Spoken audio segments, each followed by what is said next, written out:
attack. Almost a third of members are urging President Obama to get their approval before any strike. One of those lawmakers is joining us now, Democratic Congresswoman Barbara Lee. She represents California's 9th District. Congresswoman, thanks so much for joining us so early on the West Coast especially. Pleased to be with you. So, Congresswoman, explain to us your position on a military strike on Syria.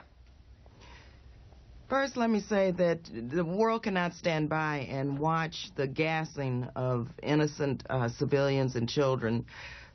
Chemical attacks and assaults on people anywhere in the world must be dealt with, and must be dealt with in a very forceful way.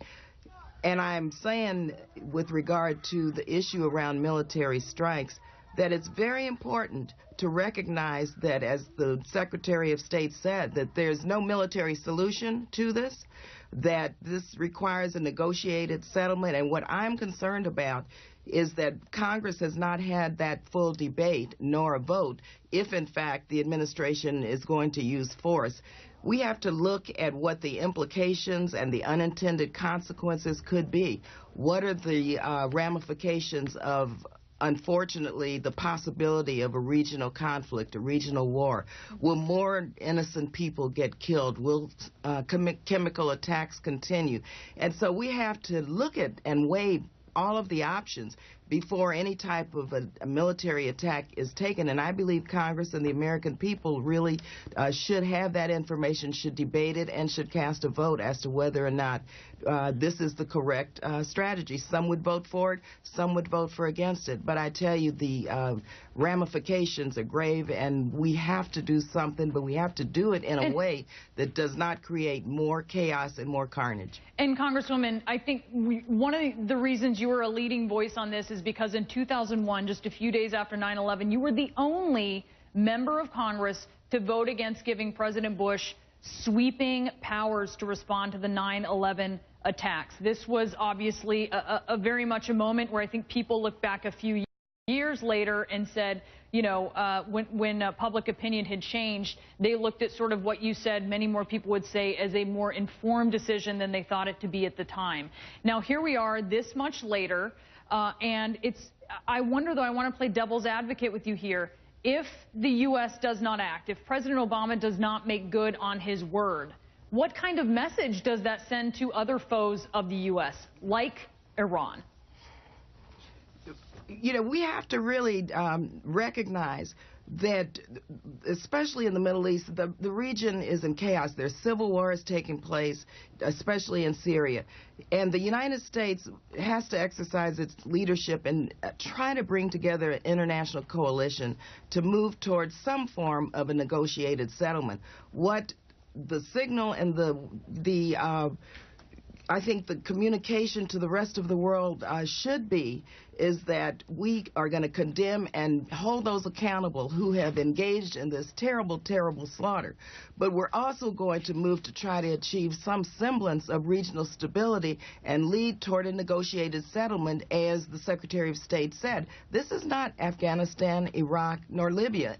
In 2001, the resolution that I voted against was a blank check. It's been used, I know, over 30 times to engage in some form of conflict and hostility. And in fact, that resolution needs to be repealed, because that is a resolution that allowed for an open-ended war.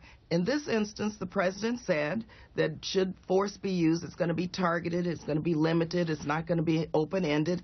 We have to believe that. What I'm concerned about, and what many of us said in our letter, and there are about 64 now who have signed that letter, is that we should consider the implications and the impact and the ramifications of such a strike, and is this the most prudent way to hold the Assad regime accountable, and in fact, will this stop the use of chemical weapons and create less hostility, which will allow us to move to a negotiated settlement. And Congresswoman, that's the debate we need to have. Very quickly, because I'm running out of time here, if you have some strange bedfellows between liberal Democrats and some Republicans who want consultation here, if this were to go for a vote before the House, authorization of force, would it pass?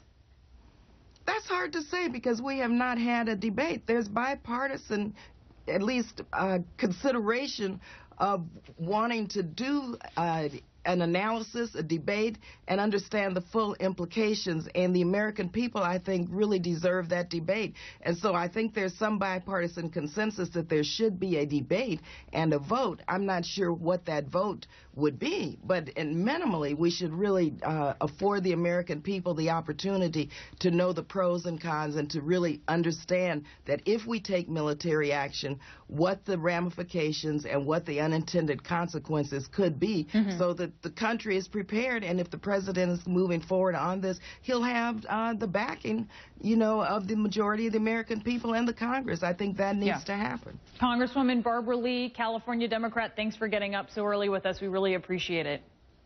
Happy to be with you. Now let's take a turn now. You go on the road for Labor Day. Is that you this weekend?